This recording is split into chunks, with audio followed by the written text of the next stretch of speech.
Now, whether you like his style or not, there's no doubt Rod Stewart is a man who puts in a bit of effort when it comes to fashion. And now the ageing rocker has hit out at the casual dress sense of modern men, complaining they can't be bothered to put in any effort on a night out. In an interview with the Radio Times, the 68-year-old said, "I hate the way men dress today. At the theatre, it's all anoraks and shorts. You go to dinner and see beautifully dressed women with men like tramps wearing trainers, jeans and T-shirts. If I was a woman, I'd say, are you taking me out looking like that?" Well, William Hanson is an etiquette expert and Piers Hernu is a former Lads Mag editor. Welcome to you both.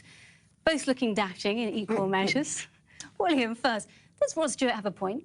He does have a point. I mean, his style is not to my taste, and I think a few people would accuse him of being a little bit scruffy, and I would be one of those. He needs to do up that top button and move his tie up to the top button. What do you make of Piers' attire? Well, what have you come as this evening, Piers? It's not fancy dress. This is actually how I do dress. I think it's important to bear in mind in the modern era, and this is what Rod Stewart is not, is not sort of thinking about, is that the women these days don't like a man to put too much effort into his looks or his grooming. It's very unattractive to find a man who is over-obsessed, perhaps, well, as you might be, with your own appearance. How dare you? You want to be able to get a look in the mirror yourself, don't you? You don't want to have to battle your husband or your boyfriend out of the way all the time. Well, no, but you could have two mirrors in your house. I mean, it's not a particularly novel concept. People, you go out to restaurants and the women have put in so much effort, and then their partners or their friends they're in a T-shirt and jeans, and they don't look like they're going to the same event. You can make a T-shirt and jeans look good. In fact, I spent some time... You're wearing it well. ...developing, which is a Rod Stewart lyric, is it not?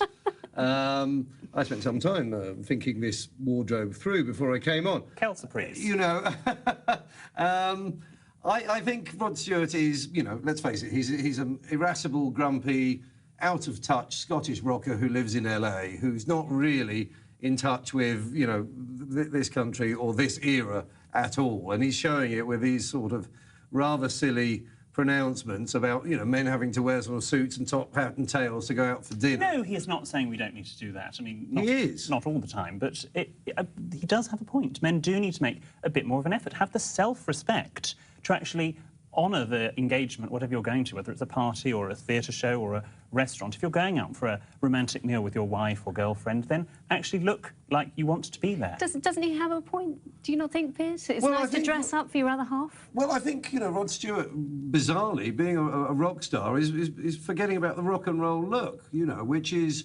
not very formal, but, for some women, it works well, OK, well, let's have a look at a few celebrities, shall we? Some who are a bit scruffy around the edges and other who like to kind of be suited and booted. We've got a few pictures here. We've got the Gallagher brothers first. A good look. What do you think of that, William? Oh, dear. Well, they haven't made much of an effort there, have they? I mean, it's a sea of leather there. No, and their hair, and also the hair and the stubble as well. Stubble... I've never seen anyone that pulls it off particularly well. What about George Clooney? He's smart and sophisticated, isn't he? He pulls off stubble pretty well. According to most of the women on the planet, I think he does a good job of being attractive. OK, I'm afraid we're going to have to leave it there. Thank you both very much indeed. Thank you. Well, that's it from us. Don't forget you can have your say on those stories. Our address is @5_news. Sian has the weather next and Natalie has updates throughout the evening. Many thanks for watching and we'll see you at 5 o'clock tomorrow. Bye-bye.